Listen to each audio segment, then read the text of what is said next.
Hace alrededor de 2500 años, no, yo no existía en ese entonces, un terremoto cambió por completo el curso de uno de los ríos más grandes y famosos del planeta, el Ganges. Es normal que los ríos no permanezcan en un solo lugar, así que si vives cerca de uno, este podría simplemente desaparecer sin dejar rastro o inundar toda la ciudad un día. En el caso del Ganges, un terremoto supermasivo fue la razón de este cambio drástico. Los científicos dicen que podría volver a suceder, y eso sería un gran problema para millones de personas que dependen de este río. El río Ganges comienza como pequeños arroyos en el Himalaya y recorre un largo camino de más de 2.500 kilómetros. A lo largo de su recorrido se encuentra con otros grandes ríos como el Brahmaputra y el Meghna antes de que toda el agua desemboque en la bahía de Bengala. El Ganges tiene el delta más grande del mundo entre todos los ríos. Y al igual que muchos otros ríos en la región, ha cambiado su curso lentamente con el tiempo. Estas variaciones sí ocurren cuando un río erosiona sus orillas. Generalmente tardan mucho tiempo en producirse, a veces décadas. Los científicos han descubierto que el sistema fluvial Ganges-Brahmaputra ha cambiado varias veces en los últimos 6000 años. Al observar imágenes satelitales del delta del Ganges, notaron algo interesante. Había un hundimiento en forma de media luna en el suelo a unos 45 kilómetros de donde fluye el río actualmente. Esta depresión tenía más de 1,5 kilómetros de ancho y se extendía por muchos kilómetros. Pensaron que podría haber sido un antiguo cauce principal del río Ganges hace mucho tiempo. En 2018, el equipo decidió visitar el área para investigar ellos mismos y tomar muestras para aprender más al respecto. Sin embargo, mientras regresaban a casa, notaron un pozo donde alguien estaba excavando tierra para crear un estanque. Al día siguiente planeaban llenarlo con agua, pero los investigadores detectaron algo extraño en la tierra. Había bandas verticales de arena de color claro mezcladas con el lodo más oscuro. Estas capas especiales son pistas del pasado. Indican que un antiguo terremoto hizo que la arena y el agua brotaran desde debajo del suelo, lo que creó volcanes de arena que quedaron atrapados en el tiempo. Los científicos estudiaron la arena y el lodo y dedujeron que estos terremotos ocurrieron hace aproximadamente 2500 años y fueron fuertes, con magnitudes de 7 a 8. El epicentro estaba a más de 177 kilómetros de la rama principal del río, pero fue lo suficientemente poderoso como para desplazarlo. Podría haber afectado alrededor de 140 millones de personas. El sistema Ganges-Brahmaputra está cerca de puntos donde se encuentran las placas tectónicas de la Tierra, por lo tanto, experimenta terremotos con frecuencia. No hay peligro en este momento, pero los científicos piensan que otro terremoto masivo podría ocurrir en los próximos cientos o miles de años. Podría amenazar hasta a 170 millones de personas, lo cual es aproximadamente la mitad de la población de los Estados Unidos. Nadie puede predecir con exactitud cuándo ocurrirá un terremoto o cuán fuerte será. Aprender cómo los terremotos del pasado han desviado ríos ayuda a los científicos a identificar patrones y especular sobre eventos similares en el futuro. Este conocimiento podría ayudarnos a prepararnos mejor y a crear planes de seguridad antes de que ocurra otro gran evento. El Ganges no es el único río en riesgo. El río Amarillo, el Irrawaddy y ríos en los Estados Unidos como el Klamath y el San Joaquín enfrentan peligros similares. El poderoso río Mississippi también ha cambiado su curso muchas veces en los últimos 7000 años. Actualmente hay un enorme sistema de presas y barreras llamado Estructura de Control en el centro de Luisiana. Su función es evitar que el Mississippi se desborde y se una a un río cercano, el Atchafalaya. Sin embargo, los científicos piensan que en teoría estas barreras no podrían manejar mega inundaciones. Por lo tanto, el Mississippi podría liberarse y cambiar su curso de nuevo. Esto causaría enormes problemas especialmente en el sur de Luisiana. Uno de los ejemplos recientes en que un río cambió su curso y causó un desastre fue el Kosi en India. En agosto de 2008, en tan solo unos pocos días, el cauce del río se desvió aproximadamente 96 kilómetros, lo cual es un cambio enorme. Las inundaciones ocurren con bastante frecuencia en algunas partes del estado, pero no había habido unas tan fuertes en más de 50 años. Afectaron a alrededor de 1000 aldeas y 3 millones de personas, y cerca de 1 millón de personas tuvieron que ser evacuadas a un lugar seguro. Dado que muchas de estas personas no habían enfrentado inundaciones en mucho tiempo, no estaban preparadas para manejar la situación con rapidez. Esto les causó aún más daños a sus hogares y a sus vidas. Durante décadas, los científicos han intentado averiguar qué provoca que los ríos cambien repentinamente su curso. Un nuevo estudio explica que 2 factores trabajan en conjunto para que esto suceda. Este proceso se denomina abulsión. Primero está la preparación, que es como acumular tensión antes de que ocurra algo importante. Con el tiempo, los sedimentos, arena, tierra y otras cosas arrastradas por el río se depositan en ciertos lugares. Esto puede elevar el río por encima del terreno circundante o hacer que una pendiente cercana sea más empinada que el curso actual del río. Y luego está el detonante, que es como la gota que colma el vaso y desencadena todo. Este podría ser una gran inundación, un terremoto o incluso algo como un montón de troncos que bloquean el agua. Los investigadores examinaron imágenes satelitales de aproximadamente 170 casos de abulsión de los últimos 50 años. Notaron que estos eventos ocurrieron con más frecuencia cerca de las desembocaduras de los ríos y de las montañas. Los ríos eran aproximadamente 3 veces más propensos a cambiar de curso en estos lugares que en las áreas entre ellos.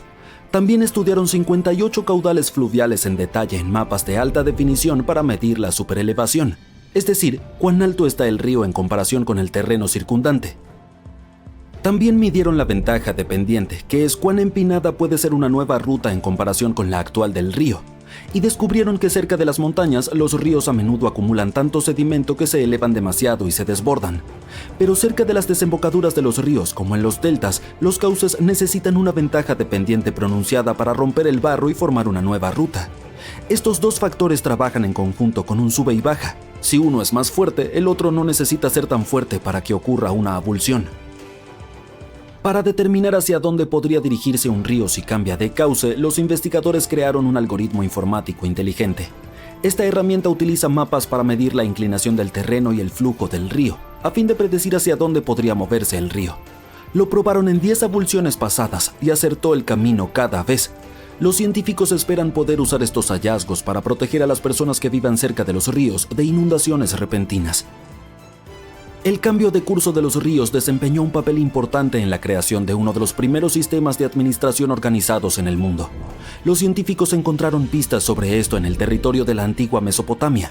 Este nombre significa la tierra entre dos ríos y se encontraba entre los ríos Tigris y Éufrates. Las personas que vivían allí dependían de estos ríos para obtener agua, alimentos y transporte. Los científicos querían averiguar cómo esos cambios repentinos en los ríos afectaron a los antiguos habitantes. Para lograrlo, utilizaron 2 tipos de mapas. Los mapas arqueológicos muestran cómo crecieron las ciudades antiguas con el tiempo, incluyendo qué tipos de edificios construyeron las personas. Ciertos edificios como grandes palacios o murallas de la ciudad podrían indicar cuando cada ciudad tuvo una administración organizada por primera vez. El segundo tipo de mapa mostraba por dónde fluían los ríos Tigris y Éufrates hace mucho tiempo. A menudo cambiaban de curso, a veces lentamente serpenteando y en otras ocasiones muy rápido y de manera drástica por abulsión. Alrededor del año 5000 a.C., Mesopotamia comenzó a volverse más seca y la agricultura se hizo más difícil. Los agricultores tuvieron que cultivar sus cosechas cerca de los ríos, donde podían usar las inundaciones naturales para regar sus campos o cavar pequeños canales para llevar el agua del río a sus plantas. Debido a que la agricultura era tan importante, los pueblos y ciudades crecieron cerca de los ríos también, para que la gente pudiera mantenerse cerca de su alimento. Pero cuando un río cambiaba repentinamente su curso, la gente no se daba por vencida. Trabajaban juntos para excavar largos canales que llevaban el agua desde la nueva ruta del río de regreso a sus campos. Los canales los ayudaban a obtener agua nuevamente y los edificios administrativos mostraban que se estaban organizando como una comunidad para resolver grandes problemas juntos. Son las 7:59 a.m. cuando un hombre se despierta bruscamente en su cama por una poderosa y misteriosa fuerza. Mientras intenta averiguar qué está sucediendo, una gigantesca columna de agua de 30 metros de altura ya avanza hacia su ciudad natal. En 20 minutos, la mayoría de sus amigos y familiares pierden la vida cuando una pared de agua del tamaño del cielo arrastra edificios, árboles y automóviles. Y esto puede ocurrirte en cualquier momento. Es el día después de Navidad en 2004. Miles de turistas de Europa y América están disfrutando de las playas tropicales en Tailandia, Sri Lanka e Indonesia, cuando un poderoso terremoto submarino golpea la costa occidental del norte de Sumatra, Indonesia. Es un terremoto de magnitud 9,3, el más fuerte jamás registrado en Asia. Provoca uno de los tsunamis más grandes de la historia, el tsunami del día de San Esteban, que se cobra la vida de 230,000 personas en unas pocas horas. La ciudad de Banda Aceh en Sumatra, Indonesia, hogar de 260,000 personas, es la más cercana al epicentro del terremoto. Menos de media hora después del sismo, enormes olas de hasta 10 pisos de altura golpean la ciudad. Más de 60,000 personas pierden la vida de inmediato. La destrucción es tan severa que casi nadie en su camino sobrevive. A continuación, el tsunami golpea Tailandia. Las olas avanzan a una asombrosa velocidad de 804 km por hora a través del Océano Índico. Alcanzan las costas de Phang Nga y Phuket aproximadamente 90 minutos después. A pesar de un intervalo de tiempo tan considerable, tanto los locales como los turistas son tomados completamente por sorpresa. Muchos bañistas incluso caminan hacia la playa, curiosos por la extraña retirada del mar, solo para ser golpeados por una imponente muralla de agua. Casi 5,400 personas, incluidos 2,000 turistas extranjeros, no sobreviven ese día en Tailandia. Una hora después, el tsunami golpea el sureste de India, cerca de Chennai. Las olas llenas de escombros avanzan kilómetros tierra adentro y se cobran la vida de más de 10,000 personas. Sri Lanka enfrenta una devastación aún peor. La isla pierde más de 30,000 personas y cientos de miles se quedan sin hogar. La increíble fuerza del tsunami es evidente incluso a gran distancia. 8 horas después, se cobra sus últimas víctimas en Sudáfrica, a más de 8,000 kilómetros del epicentro del terremoto. Allí, olas inesperadas sorprenden a los nadadores. Investigadores del Centro de Investigación de Tsunamis de la NOAA explicaron que la destrucción fue causada por la inmensa potencia del terremoto. Se originó en una falla de megaempuje, que es donde las placas oceánicas pesadas se sumergen debajo de placas continentales más ligeras. Estas fallas son las más grandes del mundo y se encuentran bajo el agua. El terremoto de 2004 rompió un tramo de 1,450 kilómetros de las placas india y australiana, 50 kilómetros bajo el lecho marino. Además, en lugar de un rápido sacudón, el terremoto duró 10 minutos y liberó una cantidad inimaginable de energía. Durante el evento, enormes secciones del lecho marino se elevaron 40 metros hacia arriba, lo que es un montón. Un movimiento tan repentino envió olas ondulantes colosales a través del océano. Imagínalo como tirar una enorme piedra en el agua. Lo que pasa es que las olas de tsunami no son como esas olas de surf que podrías imaginar. No, se asemejan a un río de aguas rápidas y embravecidas que inunda todo a su paso. Si te atrapan, es casi imposible sobrevivir. Si las poderosas corrientes no te arrastran, los escombros flotantes lo hacen. Por eso, durante los terremotos suele haber muchas heridas y menos pérdidas de vidas. Con los tsunamis ocurre lo contrario. Hay muchas menos lesiones que muertes porque es demasiado difícil sobrevivir. Los tsunamis catastróficos como el de 2004 son raros, por eso India y Sri Lanka no tenían antecedentes de tales desastres. Esta falta de experiencia combinada con la ausencia de sistemas de alerta hizo que las consecuencias del desastre fueran aún más trágicas. La gente no sintió el terremoto porque estaban lejos del epicentro, y al no haber señales naturales de advertencia, ni alertas oficiales, ni antecedentes de tsunamis, las olas que golpearon las costas abarrotadas tuvieron efectos devastadores. Por cierto, el Océano Pacífico es el más grande del planeta. Es donde ocurren la mayoría de los terremotos y tsunamis. Tsunamis localmente dañinos azotan algunas partes de este océano aproximadamente una vez cada 1 o 2 años. El 76% de los tsunamis fatales registrados tuvieron lugar en el Pacífico. Y el 99% de las víctimas de tsunamis son causadas por tsunamis locales o regionales que ocurren con mayor frecuencia y golpean rápidamente.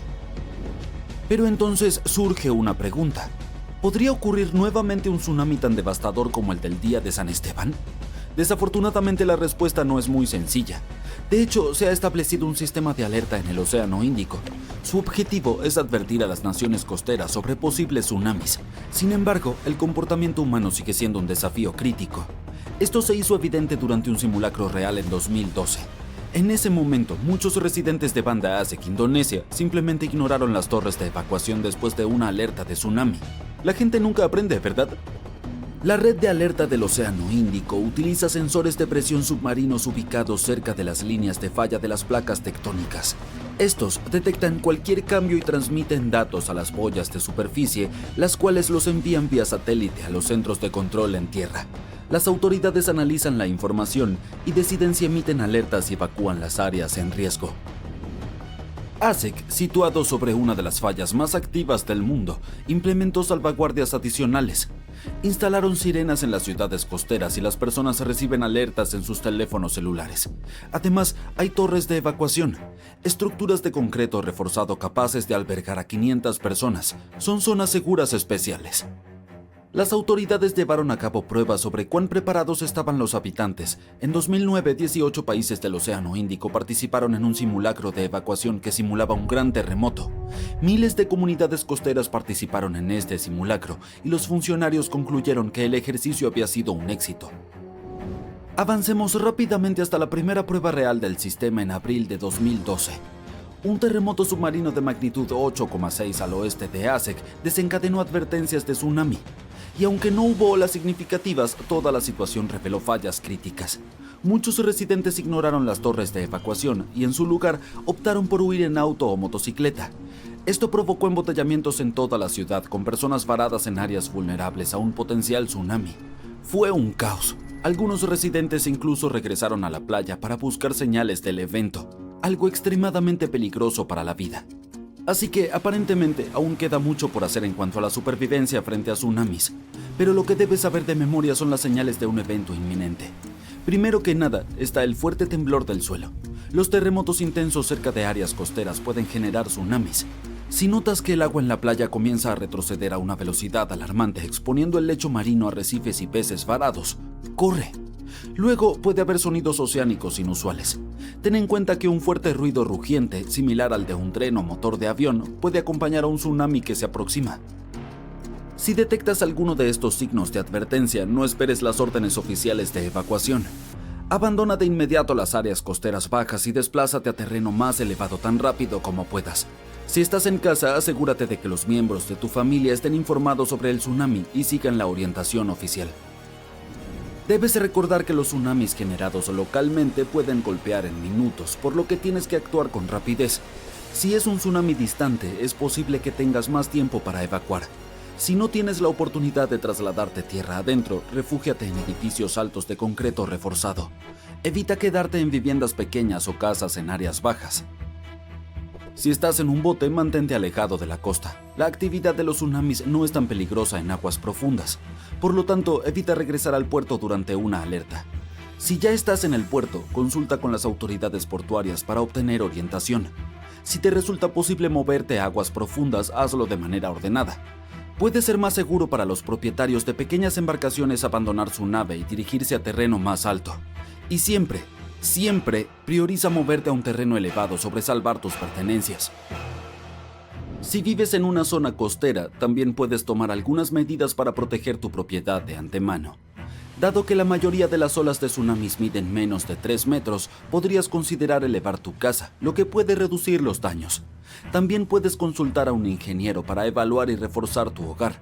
Y por último, no olvides proteger las edificaciones anexas y crear cercas que les permitan a los animales llegar a terrenos más altos.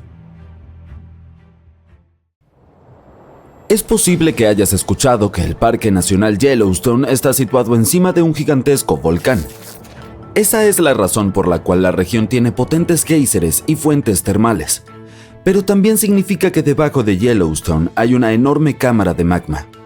En 2015, investigadores de la Universidad de Utah descubrieron que esta cámara era mucho más grande de lo que todos habían pensado anteriormente. Incluso encontraron otro reservorio de magma debajo. Aparentemente, cuanto más amplias sean las cámaras, más magma contienen. Juntos, los dos depósitos almacenan una bóveda de magma que podría llenar con facilidad el Gran Cañón no una, sino 11 veces. Pero ¿sabes qué es más preocupante sobre las cámaras de magma? Que tienden a presionar contra el suelo que está encima. Como resultado, la tierra en Yellowstone sube de 2 a 5 centímetros por año.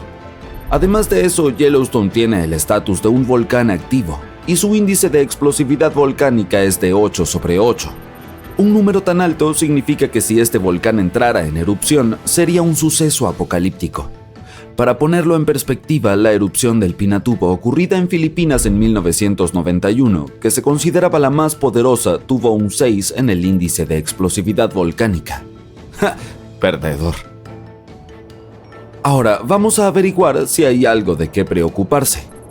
En marzo de 2023, las estaciones sismográficas de la Universidad de Utah registraron 354 terremotos en toda la región del Parque Nacional Yellowstone. Parece mucho, pero ten en cuenta que el suceso más impresionante del mes fue un mini terremoto de magnitud 3,7, Fue parte de un enjambre de 106 terremotos que comenzó el 29 de marzo y continuó hasta el final del mes. Sí, aparentemente los terremotos también vienen en enjambres, así que debes estar atento. Los expertos dicen que la actividad sísmica de Yellowstone es, bueno, un poco más activa de lo habitual, pero en realidad no es nada serio. Un geofísico que trabaja en el observatorio del volcán Yellowstone, llamado Michael Polland, asegura que el volcán no va a entrar en erupción pronto. Para que esto suceda, debe haber suficiente magma listo para erupcionar debajo de la superficie. ¡Qué alivio! También debe existir suficiente presión para provocar que este magma suba, pero ninguna de estas condiciones existe hoy. Según el experto, Yellowstone está estable. Al mismo tiempo, Polland y su equipo están rastreando todo tipo de actividad subterránea, buscando señales de advertencia de posibles erupciones. Algunas de ellas son la frecuencia de los terremotos y la deformación del suelo. Miles de mini terremotos junto con cambios extremos en la superficie del suelo en esa zona pueden ser alarmantes.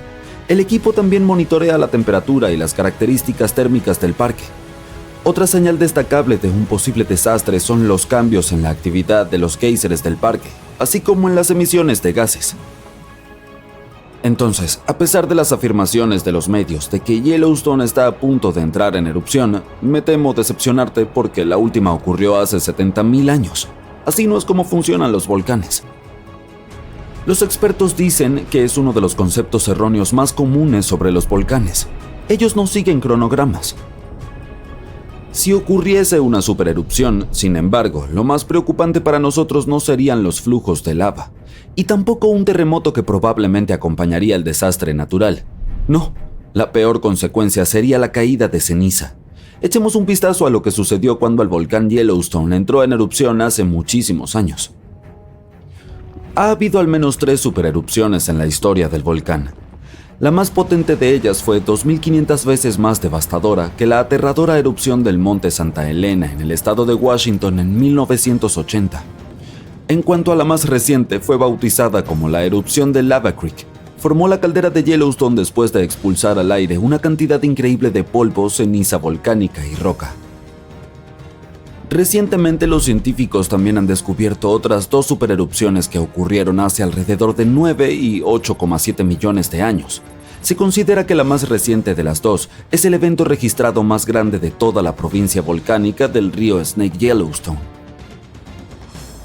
Echemos un vistazo a lo que estaba sucediendo hace tantísimos millones de años, porque no estábamos en ese entonces, así que solo podemos hacer suposiciones basadas en las evidencias. Los primeros indicios del desastre aparecieron mucho antes de que estallara la catástrofe. Durante miles de años, el calor había estado surgiendo desde el interior del planeta. Las rocas debajo de la corteza se derretían y dejaban atrás enormes cámaras.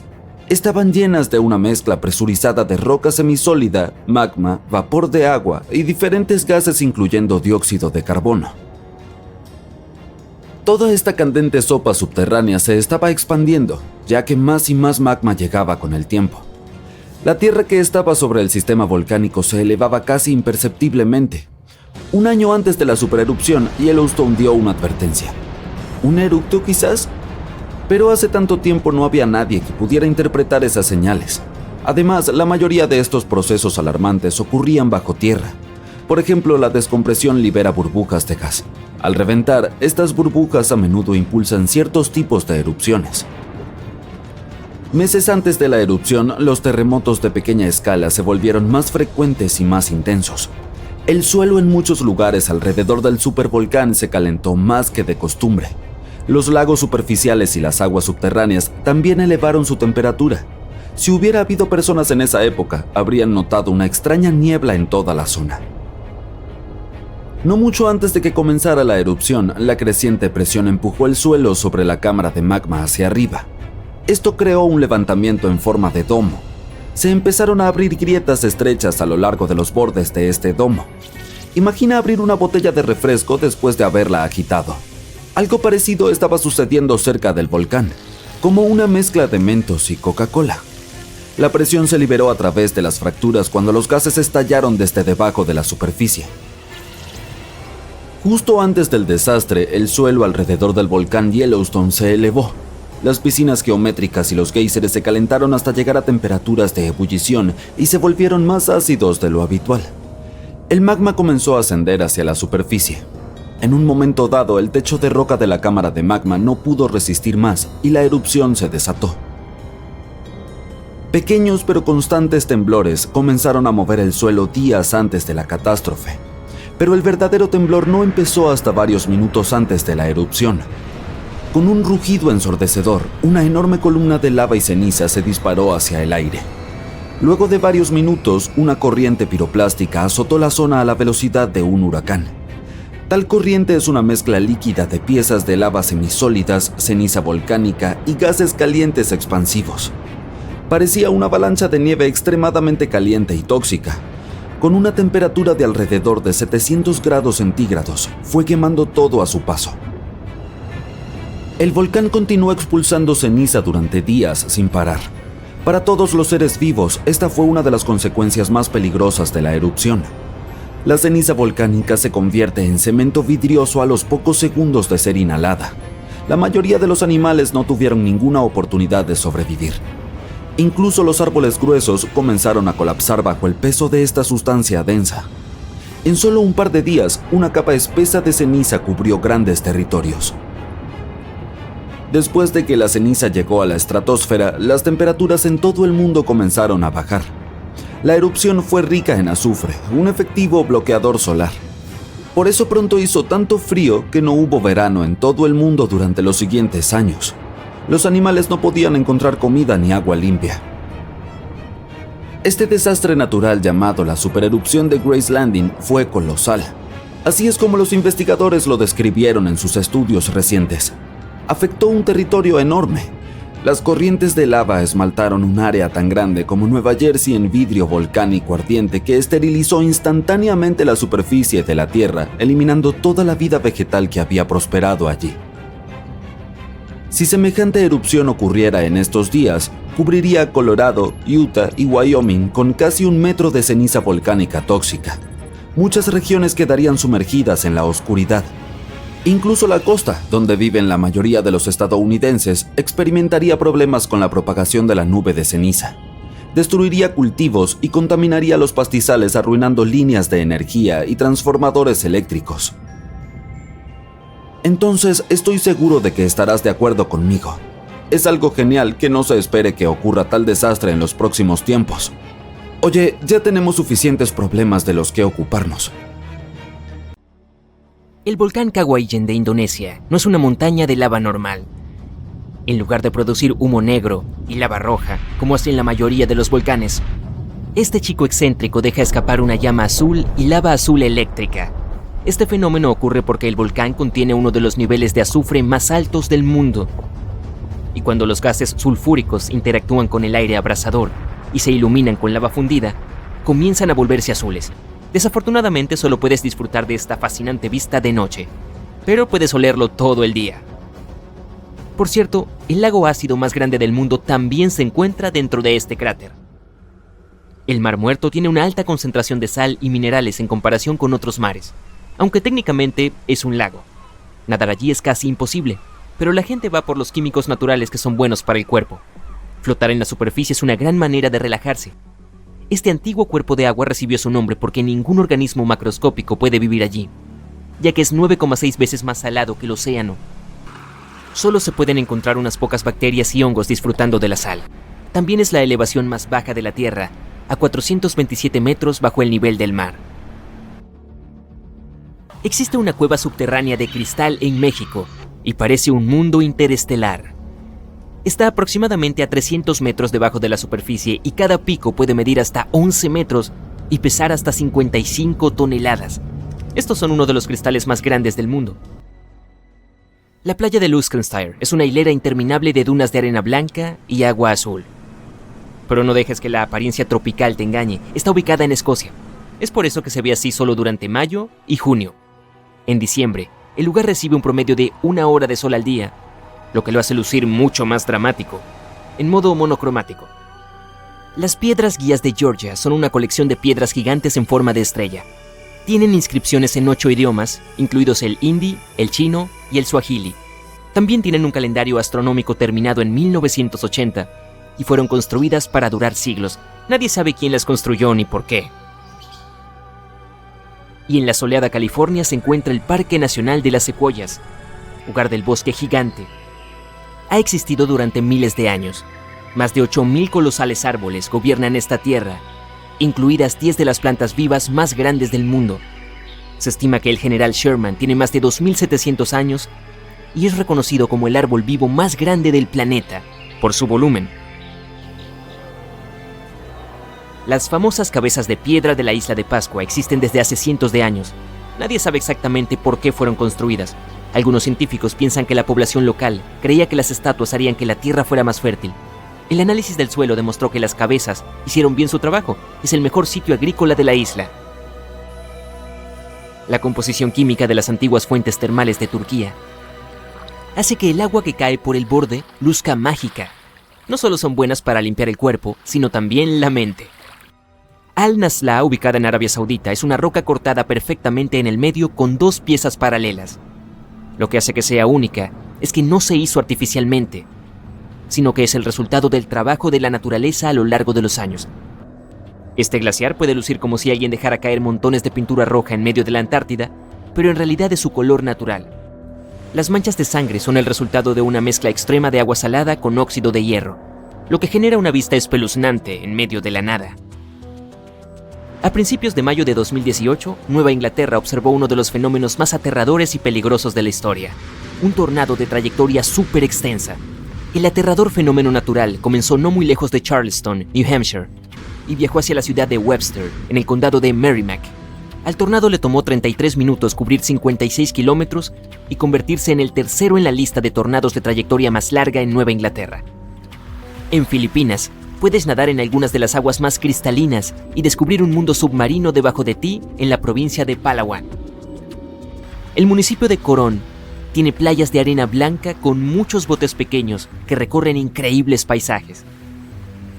Tristán da Cunha es un pequeño archipiélago volcánico situado en el Atlántico. Entre las ciudades más cercanas están Buenos Aires, Argentina, y Ciudad del Cabo, Sudáfrica. Se necesitan 7 días en barco para llegar a este lugar único. Si quieres escapar del resto del mundo, quedarte con sus 280 nativos te hará sentir como si estuvieras lejos de todo. Durante la primera semana de enero de 2018, un clima inusualmente frío en el noreste de los Estados Unidos congeló el océano Atlántico en North Falmouth, Massachusetts. Además, el océano estaba tan congelado que la gente caminaba sobre las olas. Eso es algo que no ves todos los días. Y la arena roja es lo que hace que esta playa sea única y explica por qué los turistas acuden en masa a Tianjin, China. Una planta de color rojo llamada suaeda habita en el agua salada. Toda la playa está cubierta de rojo y solo se ve la capa superior del mar.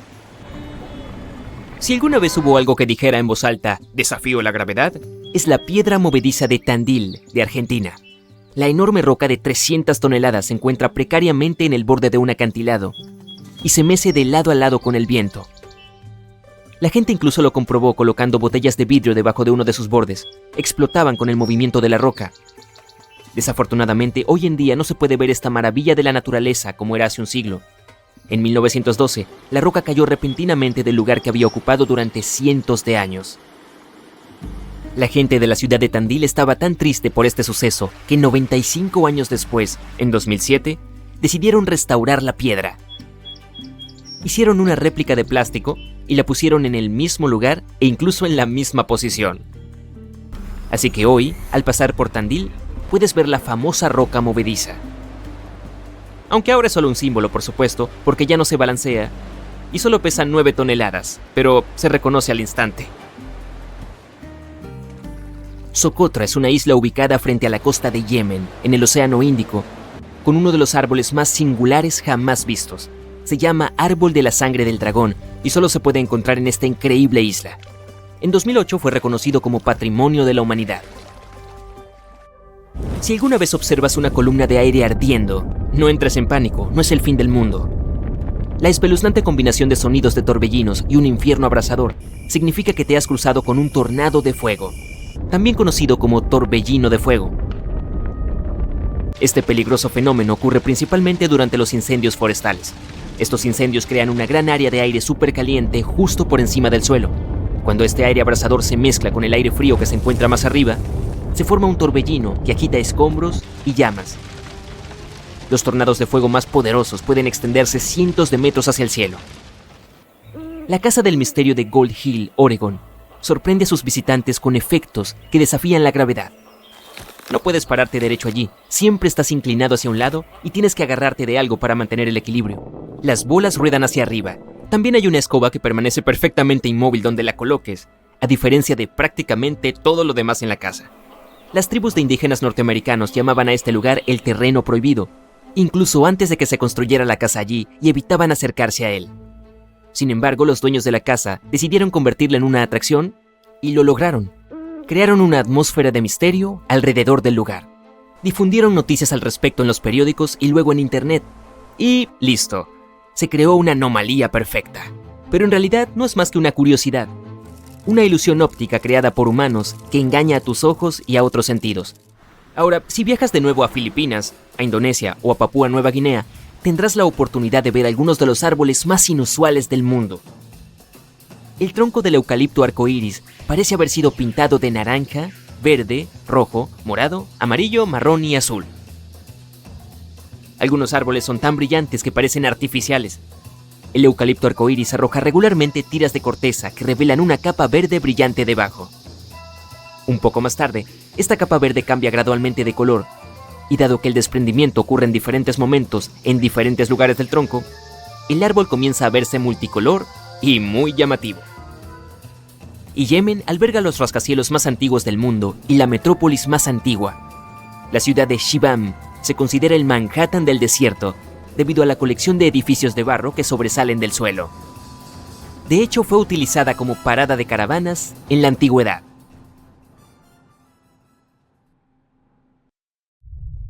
¡Wow! La superficie de la Tierra está temblando. Largas grietas abrieron el suelo. Los ríos de lava fluyen rápidamente por las laderas. Un ruido ensordecedor está llenando el aire. Las rocas y otros escombros vuelan por todas partes. Nubes de gas volcánico y ceniza cubren el cielo. Esta no es la trama de una película de desastres. Es lo que sucede cuando los supervolcanes deciden entrar en erupción. Pero es probable que este no sea el escenario que tendrá lugar cuando el volcán más grande del mundo, Mauna Loa, decida terminar su larga siesta.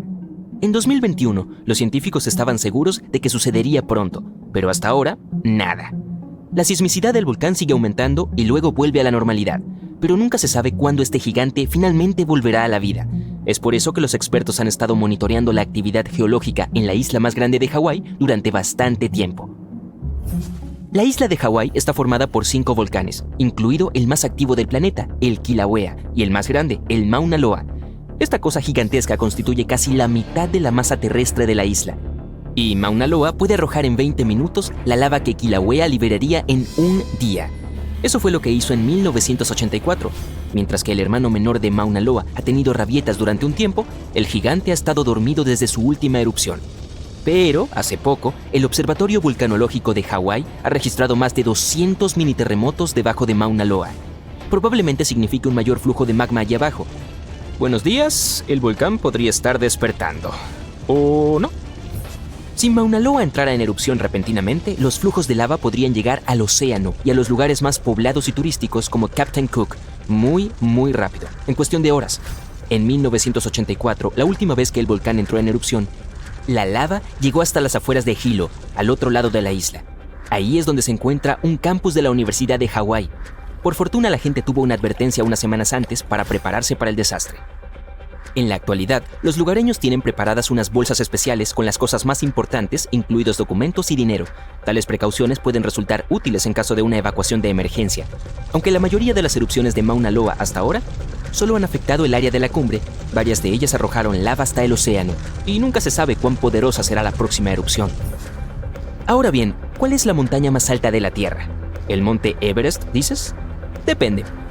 Desde el lecho marino hasta la cima, Mauna Loa es 300 metros más alto que el famoso pico del Himalaya. El volcán es tan grande que hace que la placa del Pacífico sobre la que se asienta literalmente se desplome bajo su peso. Los científicos dicen que cuando este monstruoso volcán entre en erupción, el volumen de lava que arrojará por unidad de tiempo será peligroso para la vida. A lo largo de su historia registrada, Mauna Loa ha estado en erupción regularmente, casi cada 6 años. Y aunque su última erupción ocurrió hace unos 40 años, los científicos están seguros de que volverá a ocurrir. Ahora, ¿recuerdas la escena que te mostré al principio? Bueno, puedes relajarte, no es probable que suceda con Mauna Loa. La cuestión es que los volcanes de la isla de Hawái, incluido Mauna Loa, no son muy volátiles. Eso es porque son volcanes en escudo. Recibieron ese nombre porque en realidad no son muy altos y se asemejan al escudo de un guerrero puesto en el suelo. Los volcanes en escudo se forman por la lava muy fluida. Llega más lejos y forma flujos mucho más finos que la lava que brota de un estratovolcán, que tiene forma cónica y es alto, como el infame Krakatoa en Indonesia. Entonces, sí, o debería decir, cuando Mauna Loa entra en erupción, probablemente no habrá nubes de ceniza o toneladas de escombros. Lo más peligroso será la lava. Dado que Mauna Loa es un volcán en escudo, su lava es extremadamente fluida y voluminosa, lo que le permite llegar lejos y rápido. Utilizando mapas de ventilación teóricos, los expertos del Observatorio Vulcanológico de Hawái han elaborado gráficos de posibles flujos de lava. Están un poco preocupados por los terremotos que se suceden a alta frecuencia. Probablemente significa que la lava se mueve debajo de la superficie. 500 a 600 terremotos por día son una razón seria para estar en alerta máxima. Por otro lado, no significa necesariamente un desastre o una erupción inevitable. Hace cerca de una década, varios terremotos que ocurrieron al mismo tiempo indicaron que algo estaba pasando debajo de Mauna Loa. Pero no ocurrió una erupción. En cambio, la mitad del volcán se desplazó un poco hacia el sur. De esta manera, probablemente le dio más espacio al magma para que pudiera permanecer debajo de la superficie. Ahora, volvamos a la erupción catastrófica que vimos al comienzo del video. Eso es lo que sucede a menudo cuando entra en erupción un supervolcán. Esos son volcanes que al menos una vez tuvieron una erupción con un índice de explosividad volcánica de 8, que es el número más alto en la escala de medición. Los supervolcanes suelen ser extremadamente grandes, sin ningún cono. Eso se debe a que, por lo general, son los restos de gigantescas cámaras de magma que una vez se incendiaron y dejaron una caldera. Por lo general se encuentran sobre puntos calientes. Los supervolcanes pueden producir supererupciones, y cuando lo hacen, expulsan al aire más de 1000 kilómetros cúbicos de ceniza, roca fundida y gases calientes. En otras palabras, 4 supererupciones podrían llenar el Gran Cañón hasta el borde. Los supervolcanes se forman cuando volúmenes gigantescos de magma abrasador intentan escapar de las profundidades subterráneas. Este magma sube cerca de la superficie, pero no puede atravesar la corteza terrestre. Es por eso que una enorme piscina presurizada de magma burbujeante se acumula a una profundidad de solo unos kilómetros.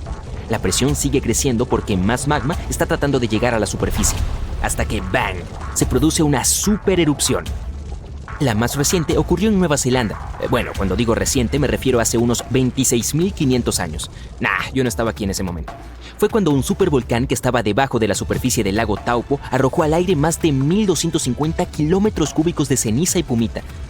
Imagina 500.000 pirámides de Giza volando al mismo tiempo. Así de increíblemente poderosa fue esa erupción. Pero lo más emocionante y confuso fue que el volcán Taupo no estalló como muchos otros. Al principio, todo iba como de costumbre. Más de 518 kilómetros cuadrados de magma se habían acumulado bajo la superficie y la presión aumentaba cada vez más. Pero después de que la roca se resquebrajó y la primera parte de la lava salió del cráter, algo salió mal, y el supervolcán se tomó un descanso. Recién varios meses después, la desastrosa erupción sacudió el suelo, y miles de toneladas de lava, rocas y cenizas volaron hacia la atmósfera. El patrón inusual de Taupo todavía confunde a los científicos, pero la era de los supervolcanes no ha terminado. El más infame de todos es probablemente el del Parque Nacional de Yellowstone.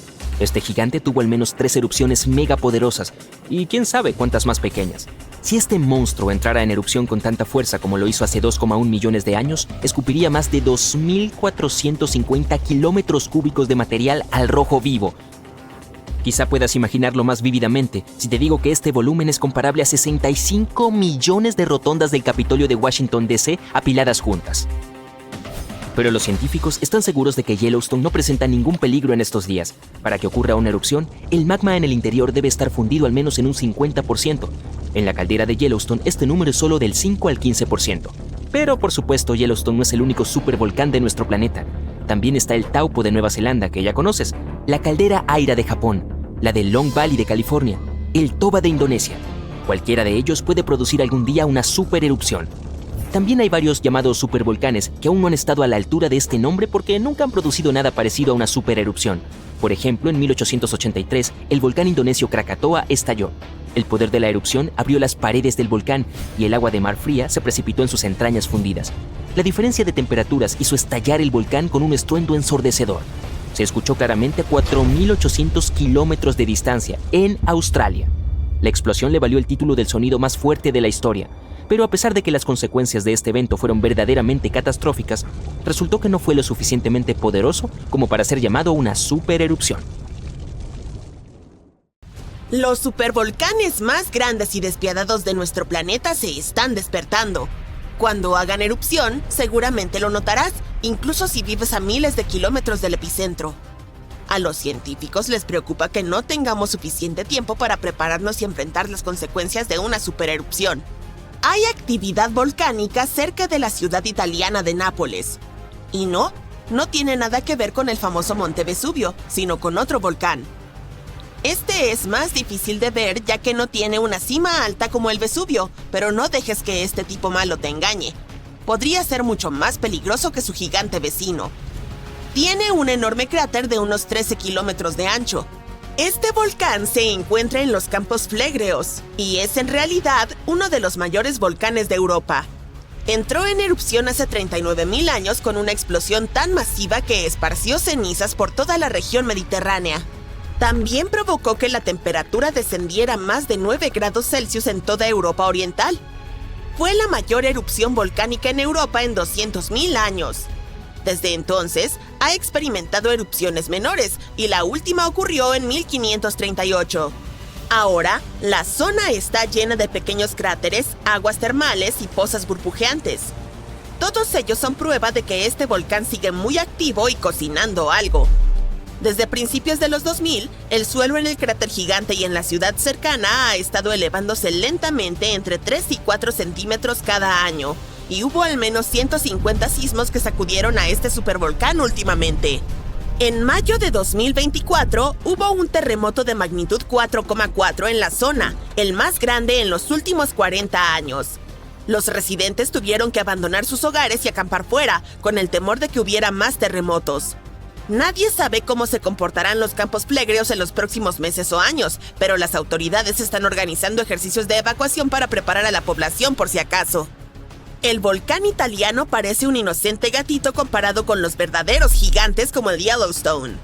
Para que un volcán merezca el título de super, debe ser capaz de producir erupciones de escala catastrófica y expulsar enormes cantidades de magma, ceniza y gases volcánicos. Y sí, el gigante de Yellowstone cumple con estos requisitos. Aunque se mueve de vez en cuando, el supervolcán de Yellowstone no ha hecho erupción en 640.000 años.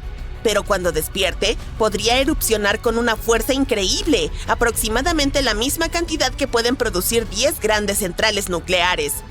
Bajo el suelo de Yellowstone hay una zona supercaliente llena de roca fundida llamada magma. Cuando más magma se desplaza a un gran espacio llamado cámara magmática, el suelo encima comienza a hincharse o elevarse. Cuando el magma se enfría, el suelo desciende. Entre 2004 y 2009, el suelo en Yellowstone se elevó casi 25 centímetros, pero luego comenzó a bajar lentamente en 2010. Los científicos no están seguros de si va a entrar en erupción en el corto plazo. También hay otro gran volcán llamado Long Valley en California que ha estado activo desde 1980 y puede ser una gran amenaza. Los científicos que están estudiando este supervolcán descubrieron que antes de su mayor erupción hace 760.000 años, la acumulación podría haber tomado menos de un año.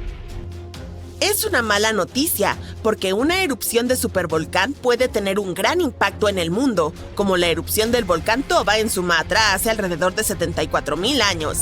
Se convirtió en la mayor erupción volcánica que la Tierra había visto en 28 millones de años. Cubrió partes de Indonesia, India y el Océano Índico con una gruesa capa de escombros volcánicos, casi como una manta de 15 centímetros. La cantidad de roca que expulsó fue como apilar casi 3 millones de edificios en Empire State. El cráter gigante que dejó a su paso aún se puede ver desde el espacio. Toda la ceniza y los gases se elevaron en el aire y bloquearon parte de la luz solar. Esto provocó un invierno volcánico que duró entre 6 y 10 años. Algunos científicos piensan que esta erupción pudo haber afectado incluso a los primeros humanos. Alrededor del momento en que el volcán Toba hizo erupción, la población humana sufrió una fuerte caída y había muchas menos personas. Algunos dicen que esta es la razón por la cual todos los humanos modernos provienen de un pequeño grupo de sobrevivientes. Según la teoría de la catástrofe de Toba, la mayoría de los primeros humanos en Europa y Asia no sobrevivieron al frío y duro clima después de la erupción, pero un grupo afortunado sí logró sobreponerse a todo eso en África.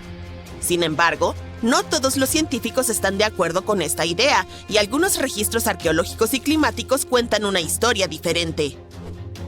Otro volcán que cambió el mundo de manera significativa fue el Monte Tambora en 1815.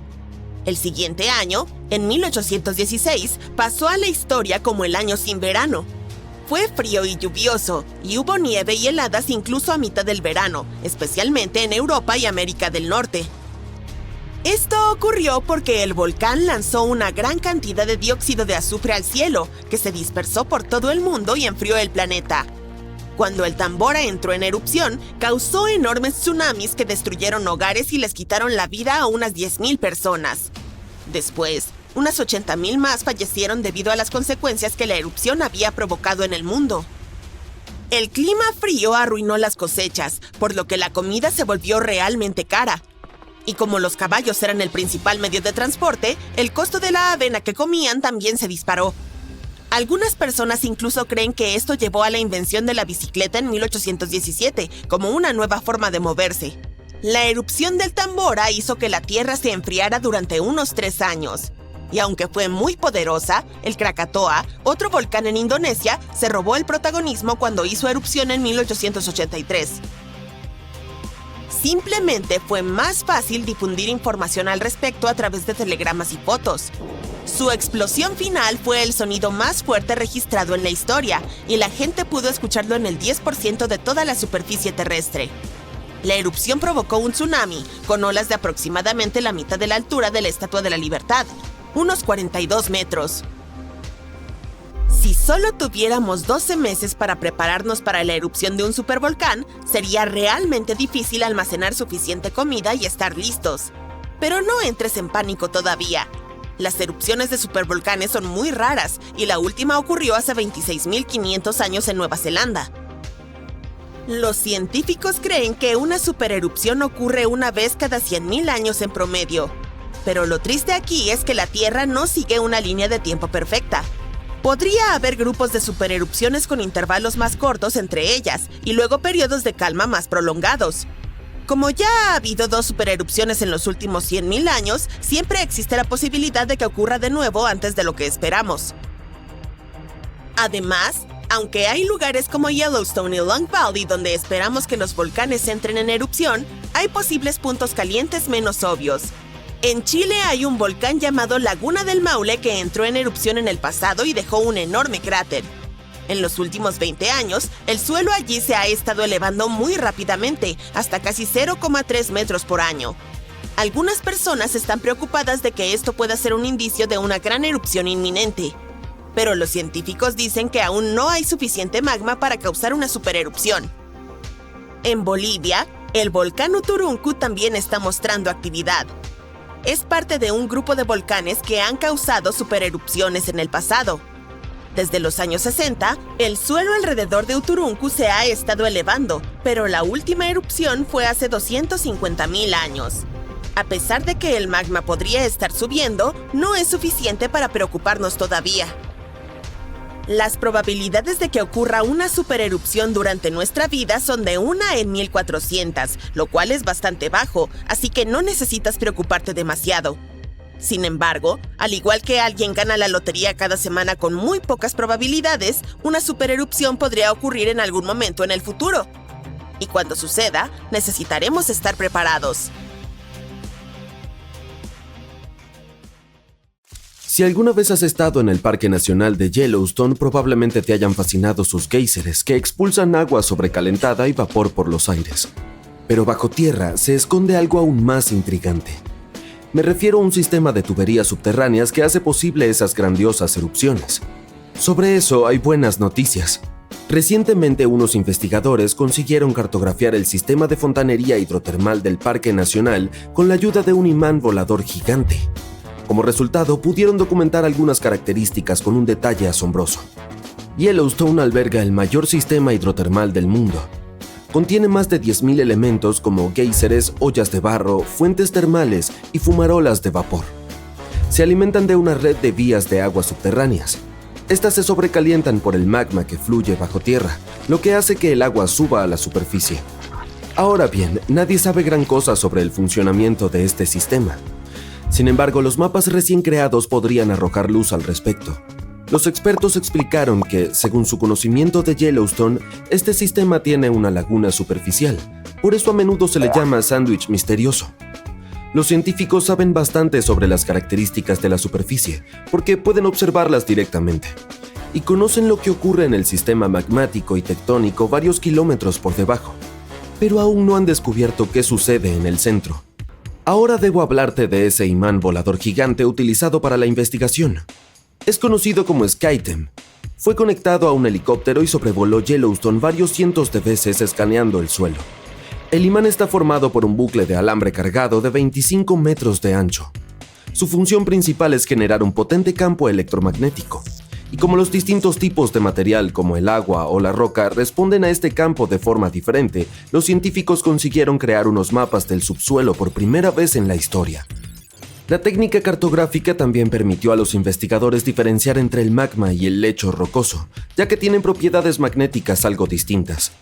Además, el equipo tuvo la oportunidad de ver cómo el magma y el agua interactúan y crean esas alucinantes características geológicas en la superficie. Estas personas obtuvieron mapas de alta resolución hasta una profundidad de unos 150 y 700 metros y mapas de baja resolución que muestran lo que ocurre a una profundidad de hasta 2,5 kilómetros. Al mismo tiempo, los investigadores creen que el propio sistema hidrotermal puede extenderse hasta 4 kilómetros por debajo de la superficie. Si están en lo cierto, significa que solo han cartografiado la mitad superior del sistema de cañerías de Yellowstone. De todos modos, ¿recuerdas que dije que los científicos saben bastante sobre la parte inferior del sándwich de Yellowstone? Tienen tan buena idea de las placas tectónicas y las fallas profundas porque los frecuentes terremotos del parque les brindan muchas oportunidades de estudiar distintos fenómenos. En julio de 2021, por ejemplo, más de 1,000 sismos sacudieron la zona. En la actualidad, el equipo de investigadores sabe mucho más sobre algunas características famosas como el geyser Old Faithful o la gran fuente prismática. También han descubierto que algunos elementos hidrotermales de la superficie pueden estar conectados con otros que pueden encontrarse a una distancia de hasta 10 kilómetros. Otro descubrimiento interesante es que aunque los géiseres y las fuentes termales de Yellowstone varían en tamaño, forma, color, volatilidad y composición química, en su mayoría se alimentan de fuentes subterráneas muy similares. Esto significa que la diferencia entre las características aparece más cerca de la superficie. Seguro que has visto la icónica imagen de Yellowstone con un gran manantial arcoíris de un naranja ardiente en sus bordes. Entonces, ¿qué hace que estas fuentes termales sean tan coloridas? Sorprendentemente, estas impresionantes tonalidades proceden de criaturas microscópicas. Las temperaturas en los manantiales son tan altas que pueden cocinarte fácil y rápidamente. Además, el agua es muy ácida, como el líquido de una batería de coche.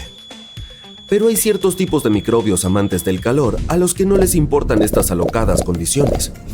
Incluso se puede decir que prosperan allí. Así pues, cada anillo de un color diferente está, en la mayoría de los casos, habitado por bacterias diferentes. Y cada especie está adaptada a una temperatura determinada o a un nivel de pH que indica lo ácido que está tal o cual entorno. Un ejemplo de eso es la gran fuente prismática. Sí, la emblemática. Sus matices de arco iris indican la diversidad de microbios que viven allí. Entonces, partamos del centro de la fuente termal. Allí se puede ver un hermoso color aguamarina.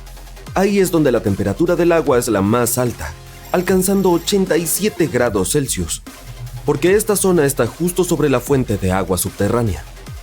El agua está demasiado caliente incluso para los microbios. Por eso, lo que se ve es sobre todo agua clara. En cuanto a la razón de su color azul, es la misma por la que el cielo es de ese tono. La luz del sol incide en la superficie del agua y la luz se dispersa.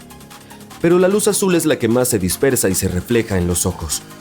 Ahora el siguiente anillo de color es el amarillo. Todo gracias a ciertas cianobacterias. La temperatura en este anillo alcanza los 74 grados Celsius. Si las condiciones de la fuente termal fueran un poco diferentes, estas bacterias crearían un tono azul verdoso gracias a un pigmento verde llamado clorofila. Pero como la luz solar que incide en el manantial es demasiado intensa, las bacterias empiezan a producir otro tipo de pigmento llamado carotenoide. Y adivina qué, actúa como un protector solar para las bacterias. Y como este pigmento es naranja, la bacteria normalmente verde adquiere un tono amarillento. Después tenemos ese color naranja brillante más cerca de los bordes del manantial prismático. Es un poco más fresco allí, alrededor de 65 grados Celsius. En esta parte se pueden encontrar varios tipos de bacterias. Todas ellas producen sustancias que dan al manantial este color naranja brillante. Por último, justo en los bordes del manantial, la temperatura es más fría, alrededor de 55 grados Celsius. Y allí puede sobrevivir la mayor variedad de microbios. Todos ellos combinados dan a los bordes ese tono marrón rojizo. Pero los científicos creen que las personas y su actividad podrían haber influido en los tonos de las características hidrotermales de Yellowstone. Por ejemplo, en el pasado las temperaturas de la piscina Morning Glory eran mucho más altas que las actuales. Por eso su color era azul oscuro. Pero la basura empezó a acumularse allí, y parte de ella obstruyó el respiradero. Esto hizo que las temperaturas bajaran, lo que provocó un crecimiento microbiano. Como resultado, ese bonito color azul se convirtió en amarillo anaranjado. En cuanto a los géiseres de Yellowstone, el más famoso se llama Old Faithful, o Viejo Fiel en español. Recibió este nombre a finales del siglo XIX por la regularidad de sus erupciones. Este es más activo que otros, ya que entra en erupción unas 20 veces al día. Cada una de estas magníficas erupciones dura entre 1 y 5 minutos. Y la fuente de agua humeante puede alcanzar una altura de 55 metros. Al hablar de este parque nacional, no podemos dejar de mencionar el supervolcán de Yellowstone, ¿verdad? Los supervolcanes aparecen cuando enormes volúmenes de magma intentan escapar de las profundidades del subsuelo. Finalmente irrumpen en la superficie de la Tierra. A veces, todo este se queda atascado, incapaz de atravesar la corteza del planeta.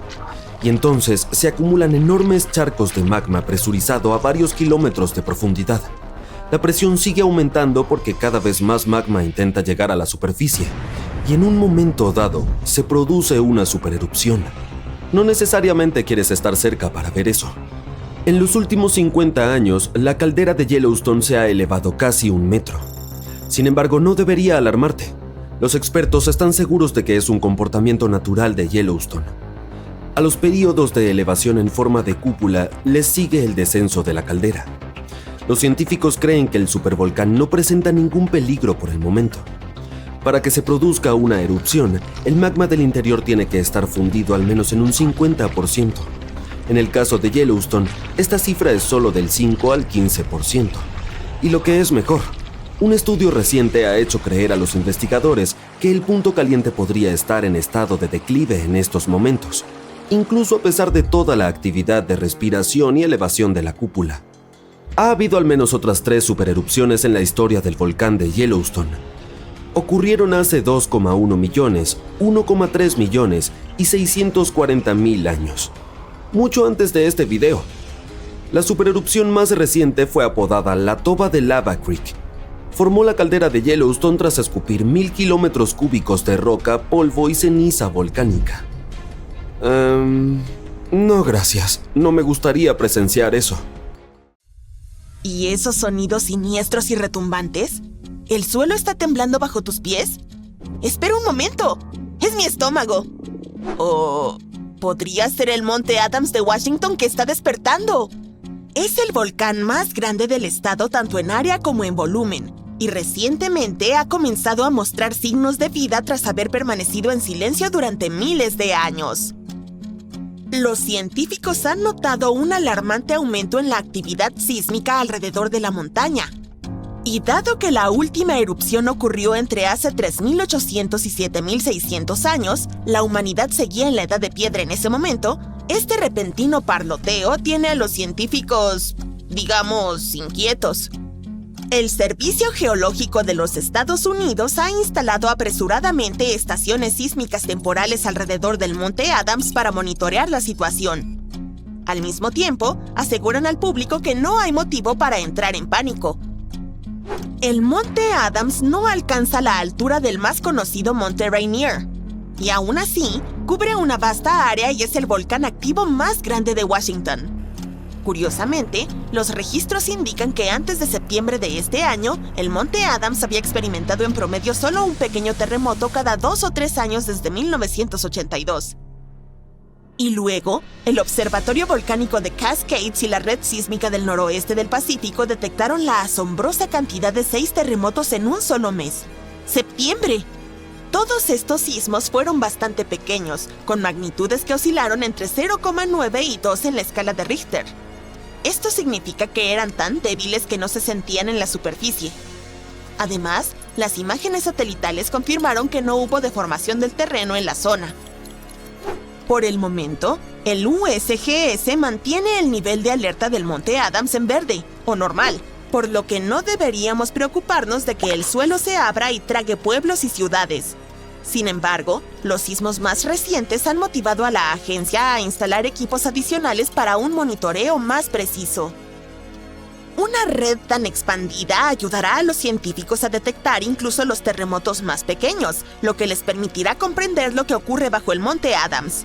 Este equipo adicional también podría arrojar luz sobre si esta actividad reciente es una señal de futuras erupciones o solo una anomalía aleatoria. Si el Monte Adams llegara a hacer erupción, probablemente produciría flujos de lava de movimiento lento en lugar de erupciones explosivas como el Monte Santa Elena.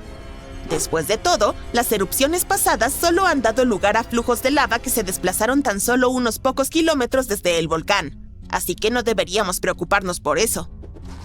Algo más peligroso serían los lahares, que son flujos de lodo que pueden ocurrir cuando las cenizas volcánicas, las rocas y el hielo derretido se mezclan durante las erupciones. Han ocurrido lahares cerca del Monte Adams, incluso sin erupciones. Las rocas, debilitadas por procesos hidrotermales en la cima del volcán, de repente se desprendieron y crearon flujos de lodo rápidos y destructivos. Precisamente por esta razón, el USGS categoriza al Monte Adams como un volcán de alta amenaza. Aunque no erupciona con frecuencia, representa grandes riesgos para los asentamientos cercanos. Otro volcán que deberíamos observar cuidadosamente es el Katla de Islandia. Es uno de los volcanes más poderosos y peligrosos del país. Su última erupción fue hace más de un siglo, en 1918. Pero si entra en erupción nuevamente, podría ser 10 veces más potente que otro volcán islandés cuyo nombre intentaré pronunciar, el Eyjafjallajökull, que hizo una erupción en 2010 y causó una interrupción total del tráfico aéreo en toda Europa. Una erupción del Katla podría liberar grandes cantidades de dióxido de azufre, el cual podría formar aerosoles de sulfato en la atmósfera. Estos aerosoles reflejan la luz solar, lo que traería como consecuencia un enfriamiento global temporal.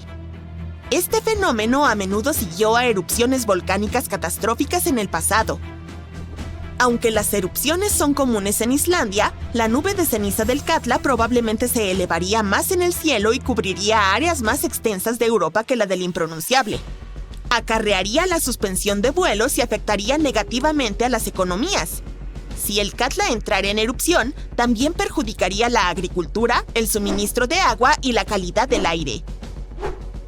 En 2014, los científicos notaron que una gran erupción podría incluso provocar un tsunami que recorrería la costa sur de Islandia hacia el mar. Sin embargo, el posible impacto de tal tsunami aún es incierto. El Katla tiende a hacer erupción de forma regular, cada 40 a 80 años, lo que significa que es estadísticamente muy probable que ocurra otra erupción pronto. Es por eso que permanece bajo estrecha observación científica. El Cumbre Vieja de las Islas Canarias entró en erupción recientemente, en 2021, y nos recordó su potencial destructivo. El flujo de lava de esta erupción fue devastador. Cubrió barrios enteros y llegó hasta el océano. Destruyó más de 3,000 hogares. Miles de personas tuvieron que ser evacuadas. ¿Qué fue lo más loco? Aunque el daño fue significativo, los científicos creen que podría haber sido mucho peor. Una erupción gigantesca del Cumbre Vieja provocaría el colapso de toda la ladera occidental del volcán en el Océano Atlántico y desencadenaría un megatsunami. Este tsunami hipotético podría haber formado olas de cientos de metros de altura. Estas olas podrían haber inundado las costas alrededor de la cuenca atlántica, incluyendo partes de los Estados Unidos y Europa. Por suerte, estudios recientes afirman que es poco probable un colapso de esa magnitud. Pero aunque la posibilidad de un megatsunami es baja, los científicos aún consideran prudente prepararse para las erupciones porque existe la posibilidad de un gran daño. Los flujos de lava que ocurren en este volcán tienden a ser extensos y peligrosos tanto para la vida humana como para la infraestructura de la isla. Si decides viajar a Ecuador, debes tener cuidado con el Cotopaxi, uno de los volcanes más activos de este país. Ha estado retumbando con erupciones menores desde 2022. Aunque estas erupciones han sido relativamente pequeñas, el Cotopaxi tiene un gran potencial para una erupción mayor, lo que mantiene a los científicos en alerta máxima. Si el Cotopaxi llegara a hacer erupción a gran escala, podría producir una enorme nube de ceniza de casi 20 kilómetros de altura y amenazaría la vida de unas 200,000 personas en el área circundante. Un peligro grave es la cima nevada del Cotopaxi, que se derretiría muy rápidamente en una gran erupción. Esto podría provocar inundaciones destructivas y deslaves que bajarían por la montaña y posiblemente llegarían a zonas pobladas. Esta combinación de actividad volcánica e inundaciones glaciares convierte al Cotopaxi en un volcán de alto riesgo. Una erupción poderosa podría ocurrir pronto, o podrían pasar años o incluso décadas, pero se han implementado esfuerzos de monitoreo para detectar cualquier señal de advertencia. El próximo volcán al que deberíamos prestar atención ya es célebre: el Monte Vesubio. Su erupción catastrófica del año 79 después de Cristo destruyó las ciudades romanas de Pompeya y Herculano. Su última erupción ocurrió en 1944, pero el Vesubio sigue siendo altamente activo y representa un gran riesgo para la cercana Nápoles, una de las ciudades más grandes de Italia. Una gran erupción amenazaría a más de 3 millones de personas. Muchas de ellas viven en las cercanías o incluso directamente en las laderas del volcán. Si el Vesubio hiciera erupción, sería un suceso explosivo con ceniza, roca y gas volcánico expulsados a velocidades muy altas. Y aunque no se espera un fenómeno tan destructivo por unos cientos de años, el Vesubio sigue siendo uno de los volcanes más vigilados del mundo, ya que tiene un verdadero potencial para causar daños catastróficos en una zona densamente poblada. Luego tenemos al Popocatépetl, a menudo llamado el Popo. Es uno de los volcanes activos más altos de América del Norte y se encuentra a unos 64 kilómetros de la Ciudad de México. Precisamente esta proximidad a un área metropolitana con una población de 22 millones de personas hace que el Popocatépetl sea especialmente peligroso. Una gran erupción podría enviar una enorme nube de ceniza sobre la Ciudad de México y causar interrupciones generalizadas. La ceniza taparía los sistemas de drenaje de la ciudad, contaminaría los suministros de agua y provocaría cortes de energía al generar cortocircuitos en los sistemas eléctricos. Además, los lahares podrían descender rápidamente por el volcán y alcanzar pueblos cercanos. El Popocatépetl ha mostrado actividad sísmica casi constante desde principios de la década de 2000 y las erupciones pequeñas son bastante comunes aquí. A principios de 2024 se registraron 13 erupciones menores, lo que alarmó a los pueblos cercanos. Al mismo tiempo, los vulcanólogos consideran que tales erupciones son normales para el Popocatépetl. Al hablar de volcanes extremadamente peligrosos, no se puede omitir el Parque Nacional de Yellowstone. Alberga uno de los supervolcanes más grandes del mundo. Su última erupción ocurrió hace unos 640,000 años. Pero si este monstruo entrara en erupción hoy, el impacto sería mucho más devastador para todo el planeta. Los estados más cercanos a Yellowstone, incluidos Montana, Idaho y Wyoming, serían los más afectados a causa de los flujos piroclásticos desastrosos. Estos flujos, que están compuestos por una mezcla peligrosa de lava, cenizas y gases, pueden arrasar con todo a su paso. Grandes partes del país también quedarían cubiertas por ceniza volcánica, superando 1 metro en algunas zonas. A escala global, Una erupción en Yellowstone enviaría toneladas de ceniza y gases a la estratosfera y bloquearía la luz solar, lo que provocaría un descenso en las temperaturas globales durante algunos años. Esto perturbaría la agricultura, colapsaría los sistemas de transporte y generaría escasez de alimentos a gran escala. Aún así, aunque existe la creencia de que Yellowstone está atrasado para una erupción, los geólogos aclaran que esto no es cierto. Los volcanes no siguen calendarios precisos, y la actividad en Yellowstone no indica una erupción inminente. Así que quedémonos con las buenas noticias. Por fin puedes enviar el último informe del día y tomar un respiro. El fin de semana está a la vuelta de la esquina. Pero justo cuando estás a punto de presionar enviar, te alarma un leve retumbar debajo de tu escritorio. ¿Es el tren que pasa? Desafortunadamente, ese no es el caso. Es un volcán que te está hablando. ¿Qué? ¿Aquí, en Arizona? Así es. El suelo sigue moviéndose bajo Arizona y nos recuerda que la Tierra está viva. Pero no entremos en pánico. Proveámonos de algo de contexto. 20 estados de Estados Unidos tienen volcanes extintos, activos y dormidos. Entre esos estados se encuentran California, Nuevo México, Nevada, Utah y Colorado. La buena noticia es que los volcanes de Arizona están dormidos en este momento, pero eso no significa que no puedan entrar en erupción en un futuro cercano, o no tan cercano. Ahora bien, ¿qué te parece viajar a Arizona para explorar las huellas de su pasado volcánico? Esas huellas están en los paisajes desérticos de este estado como las manchas en un dálmata. Existen campos volcánicos enteros al suroeste de Phoenix, al este de Douglas, cerca de Flagstaff, al norte de Kingman y cerca de la frontera con México. Lo más preocupante de estos campos es que, aunque no están activos en este momento, las erupciones en esta región ocurren aproximadamente cada 1000 años. Bueno, parece que ya ha pasado el tiempo. La última erupción volcánica poderosa y destructiva ocurrió hace unos 1000 años en el cráter Sunset. Este lugar merece más atención. Y lo haremos, pero un poco más adelante. Primero, tenemos que hablar sobre los puntos calientes. No es el lugar donde puedes navegar por internet. En nuestro contexto volcánico, un punto caliente es un lugar donde enormes cantidades de calor funden la corteza superpuesta, la delgada capa exterior de la Tierra, y forman volcanes. Este calor proviene del manto, que se encuentra entre el denso y sobrecalentado núcleo de nuestro planeta y la corteza. ¿Quieres ver un ejemplo de este tipo de vulcanismo? Bienvenido a las Islas Hawaianas. La Isla Grande tiene sus volcanes activos porque, en este momento, está situada sobre el punto caliente. Las Islas Hawaianas más antiguas estuvieron allí también, pero más tarde se desplazaron hacia el noroeste. Sucedió porque fue en esa dirección a donde se movió la corteza oceánica sobre la que se encontraban, es decir, la placa del Pacífico. Ahora, observa las cuencas oceánicas del mundo.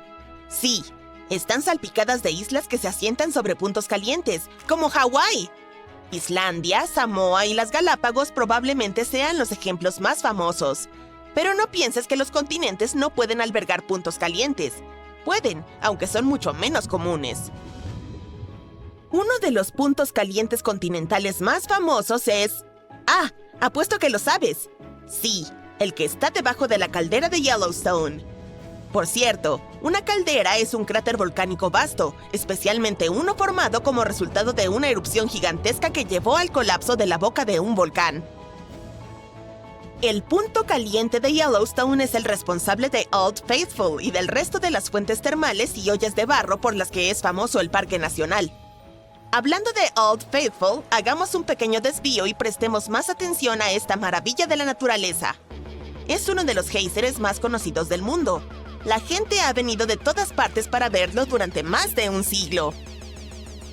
Lo increíble de este géiser es que su formación solo puede ocurrir bajo condiciones muy específicas, por eso son bastante raros. El magma bajo la superficie sobrecalienta bolsas de agua subterránea. La presión allí sigue aumentando hasta que al final empuja el agua hacia arriba con una fuerza inmensa. Un tipo de roca volcánica, la riolita, con alto contenido de sílice, recubre el túnel por el cual escapa esta agua. Básicamente forma un conducto único que puede soportar la increíble presión y el calor generados por el agua que erupciona sobre la superficie terrestre. Old Faithful fue el primer geyser nombrado en Yellowstone. Si vienes a visitarlo esperando que erupcione a cada hora en punto, vas a quedar decepcionado. En promedio, erupciona cada 91 minutos, lo cual tampoco está mal. Además, puedes descargar una aplicación especial que te proporciona el tiempo aproximado de la próxima erupción. Pero ten mucho cuidado y mantente alejado del sitio.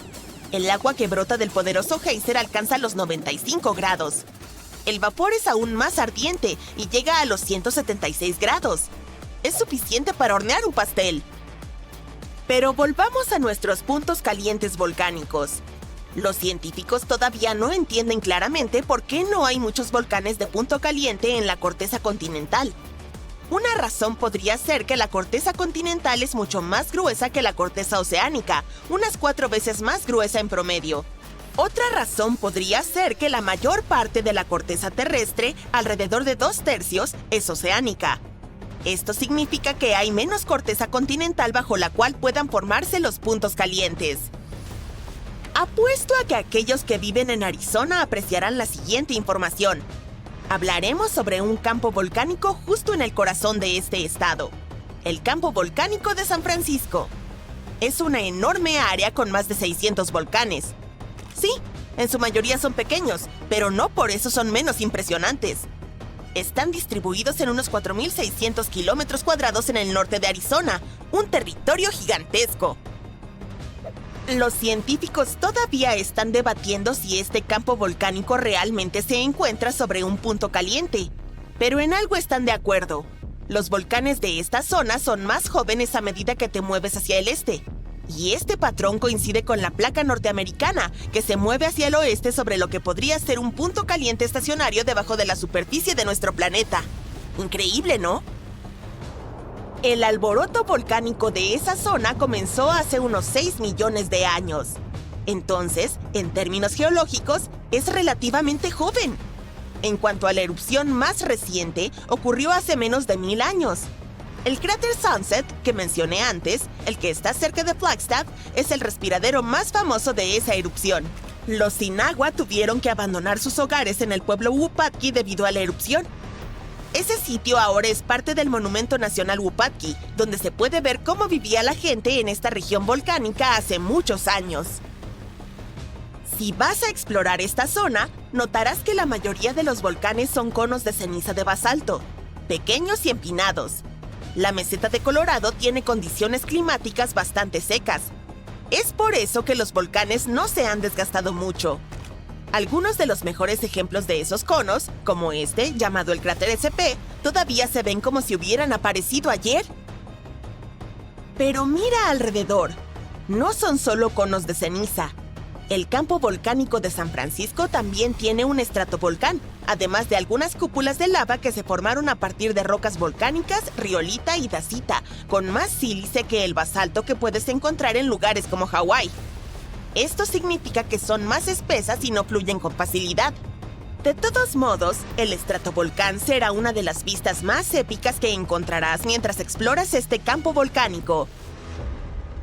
Bueno, no el estratovolcán en sí mismo, sino los picos de San Francisco, los restos de esa gigantesca formación. Se elevan a más de 3.840 metros, como 4,5 Burj Khalifas colocados uno encima del otro. Esto convierte a las cumbres en uno de los hitos más grandes del norte de Arizona. No solo son impresionantes, sino también sagradas para los indígenas norteamericanos que han vivido en la zona durante muchas generaciones. A diferencia de los volcanes superactivos de Hawái, el campo volcánico de San Francisco se toma su tiempo. Miles de años entre erupciones. Pero no deberías relajarte todavía. Los geólogos dicen que es probable que haya otra erupción algún día. Probablemente ocurrirá en la parte oriental remota del campo, lejos de las grandes ciudades. ¡Uf! Y si la próxima erupción es parecida a la que formó el cráter Sunset, sería todo un espectáculo.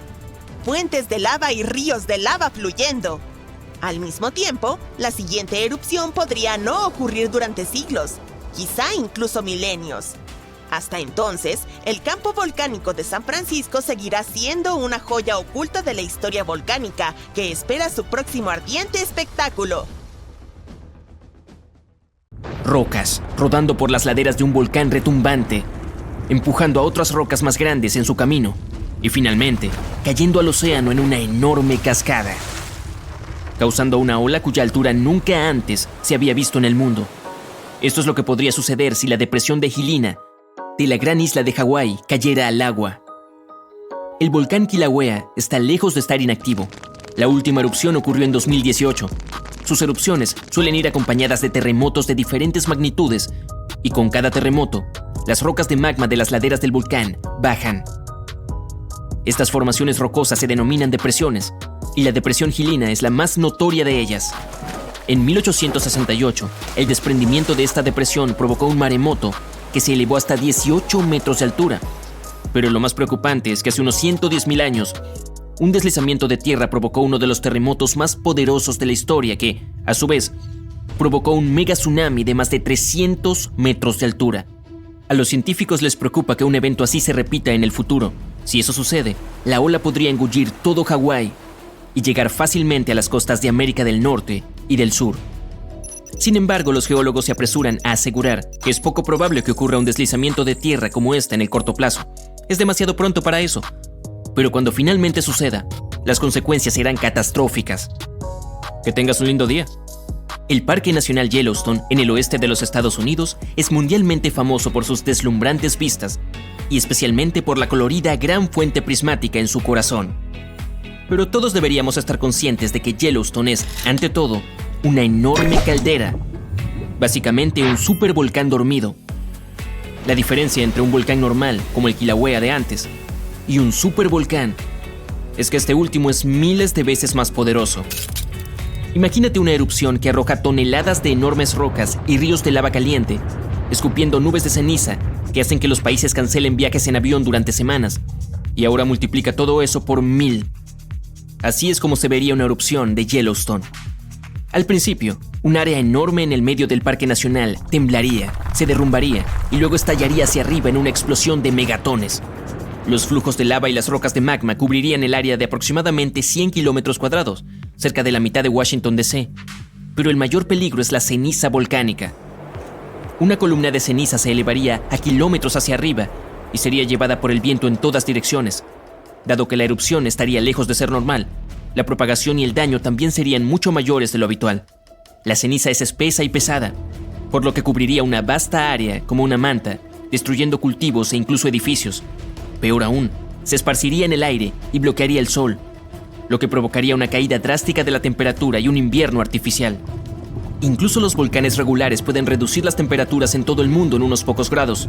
Un supervolcán puede potencialmente causar una nueva edad de hielo. Afortunadamente, las posibilidades de que el supervolcán Yellowstone entre en erupción en un futuro cercano, o algún día, son extremadamente bajas. Ha habido solo 3 de esos en la historia de la Tierra, y no hay evidencia de que tal desastre deba repetirse. Los científicos estiman que la probabilidad es de 0,00014%, lo que es menor que las posibilidades de que un asteroide nos borre a todos. Y hablando de eso, si los dinosaurios pudieran hablar, o al menos estuvieran vivos para el caso, te dirían que la amenaza de los asteroides es tan real como parece. Los científicos de la NASA dicen que han rastreado el 90% de todos los asteroides cercanos a la Tierra de tamaño significativo y ninguno de ellos es motivo de preocupación, pero todavía hay otro 10% en el gran desconocido. Es más, los asteroides pueden cambiar su línea de vuelo debido a la atracción de otros cuerpos celestes y eventualmente girar hacia nosotros. ¡Oh, qué suerte tenemos!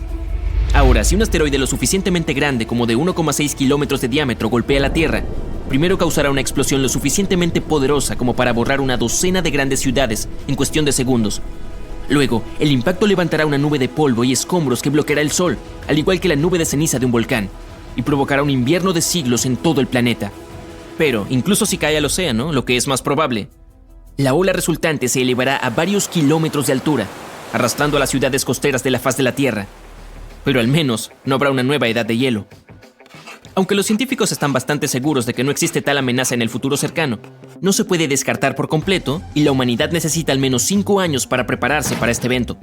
Si un gran asteroide cercano a la Tierra cambia repentinamente su curso y gira a la derecha hacia nuestro planeta, no tendremos ninguna posibilidad contra él. ¿Alguien quiere ver una película sobre desastres?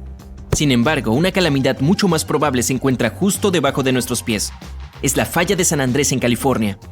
La falla ha estado lista para su ruptura desde hace años, y los científicos estiman que es probable que ocurra un terremoto en esta línea en las próximas 3 décadas. Y cuando suceda, no será nada agradable.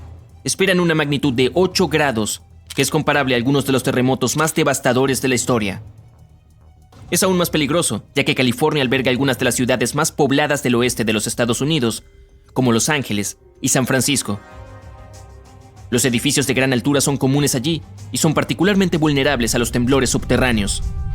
El terremoto de San Andrés podría causar mucho daño, tanto a las ciudades como al campo. En el peor de los casos, el suelo podría romperse, destruir edificios, granjas y cambiar el paisaje por completo.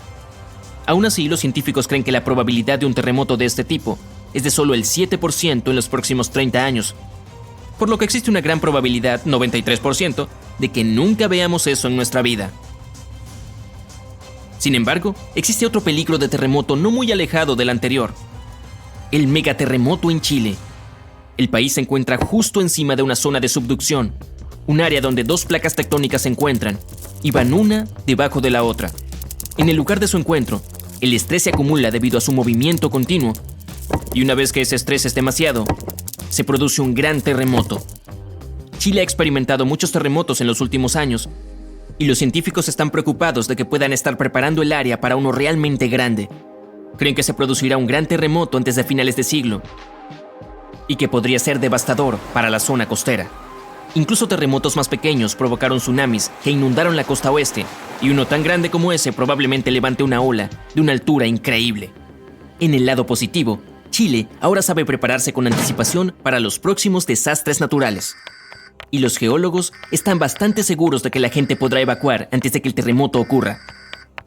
En septiembre de 1859, el astrónomo Richard Carrington estaba mirando al Sol y de repente vio una llamarada brillante en su superficie. Lo anotó en sus registros, pero solo se dio cuenta de lo importante que era un par de días después. La energía de esa llamarada llegó a la Tierra y la golpeó directamente, lo que provocó que la aurora boreal apareciera sobre Cuba y quemara las líneas telegráficas de todo el mundo. Esto se denominó Evento Carrington y fue una tormenta solar. Tales tormentas azotan la Tierra con bastante frecuencia, pero ninguna de ellas ha sido tan poderosa como el Evento Carrington, ni antes ni después. Pero en 2012, los astrónomos registraron una llamarada solar similar, cuya energía casi golpeó nuestro planeta una vez más. Si hubiera sucedido solo una semana antes, habríamos tenido un gran problema.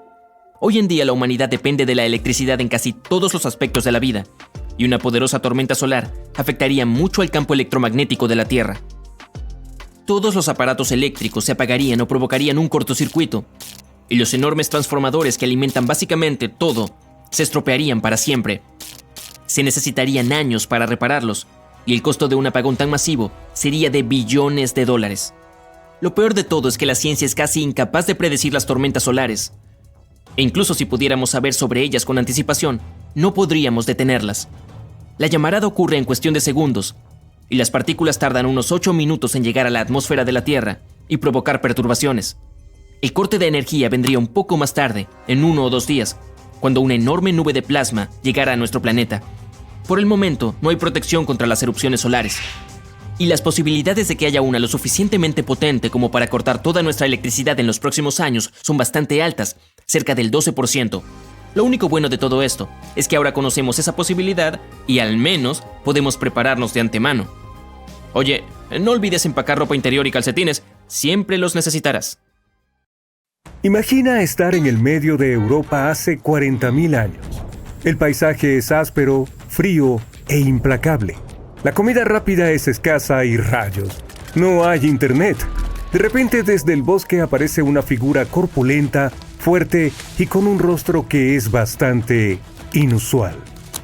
Este humano se parece a nosotros, pero hay algo diferente en él. Su frente es prominente, su nariz es ancha y su cuerpo parece estar hecho para desafiar a la propia naturaleza. ¡Felicidades! Acabas de encontrarte con un neandertal. Podrías haber pensado que los neandertales eran básicamente humanos antiguos, pero eso no es cierto. Venimos del mismo género llamado Homo. Para nosotros, todos los humanos modernos pertenecemos a una misma especie llamada Homo sapiens. Sin embargo, antes solía haber muchas especies humanas y el Homo neanderthalensis era solo una de ellas, y en realidad eran un poco más geniales que nosotros. Entonces, ¿qué les sucedió? Los neandertales vivieron durante mucho tiempo, aproximadamente 360.000 años en Europa y partes de Asia. Hace 40.000 años, el lugar que ahora llamamos el sur de Italia estaba en la cima de un desastre futuro, un enorme supervolcán, los Campos Flegreos. Este gigante es inmenso, de aproximadamente 14 kilómetros de ancho. Eso equivale a unos 10 a 20 minutos en coche para cruzarlo, pero no había autos en aquel entonces, ¿recuerdas? En ese momento estuvo tranquilo por un tiempo, pero un día, de repente, ocurrió lo que se convirtió en una de las erupciones volcánicas más grandes que Europa ha visto en 200.000 años.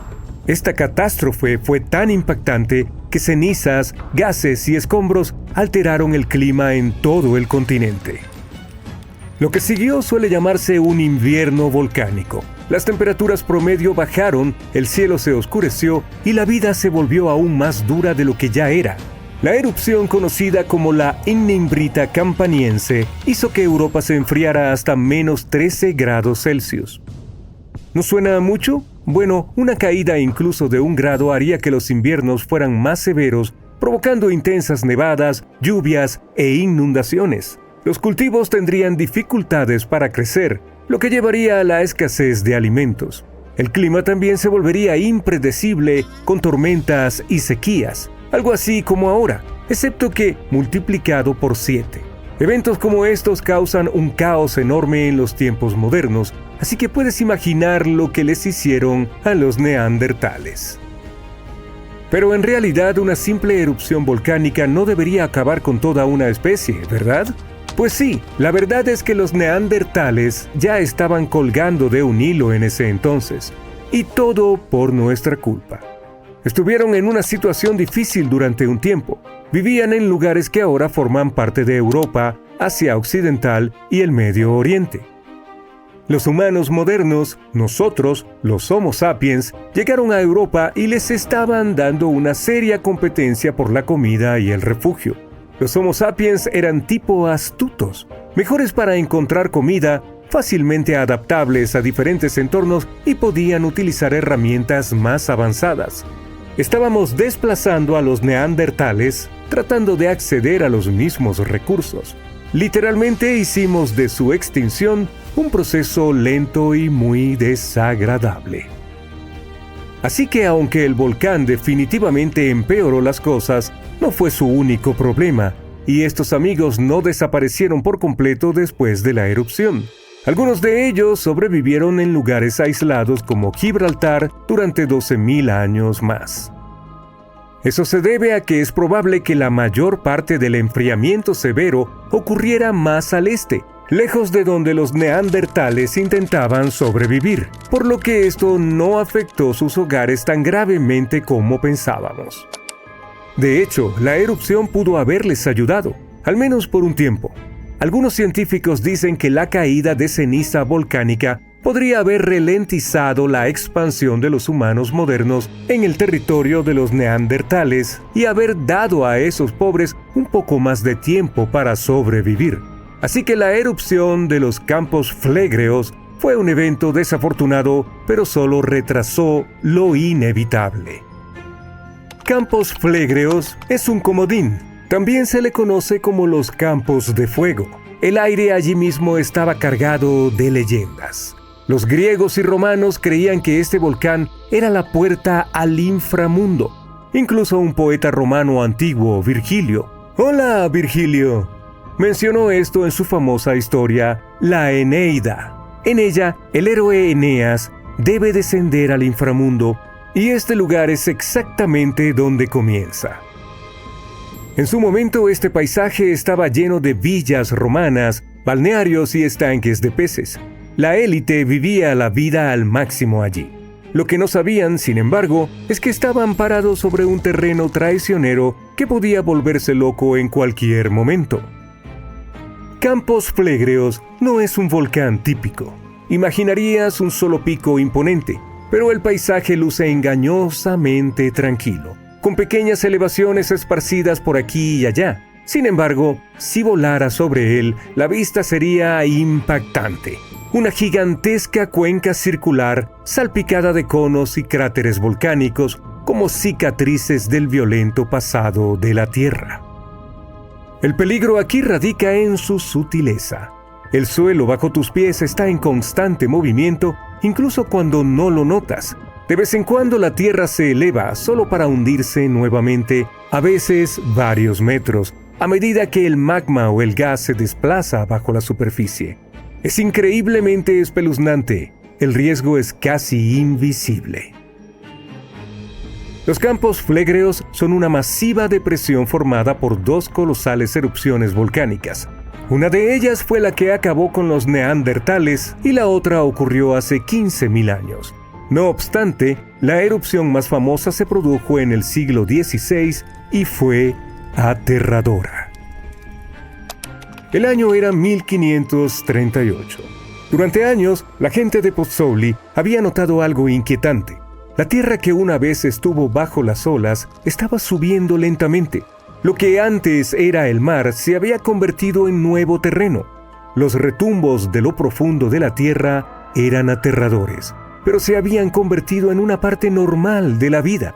Los terremotos comenzaron a principios de los años 1530 y eran pequeños en un inicio, pero en solo 8 años se convirtieron en la norma. Hasta que un día, el 28 de septiembre, horribles temblores sacudieron el suelo. Al anochecer del día siguiente, mientras el sol se escondía bajo el horizonte, una enorme grieta se abrió en la tierra cerca de la antigua ciudad romana de Tripérgole. De esta grieta brotaron fuego, humo y una lluvia de ceniza volcánica a kilómetros de distancia. Era espesa y fangosa, probablemente mezclada con el agua subterránea. El suelo tembló al alzarse al aire rocas de piedra pómez calientes, y entonces una nueva montaña comenzó a elevarse desde la tierra. Este fue el nacimiento de lo que ahora llamamos el Monte Nuovo.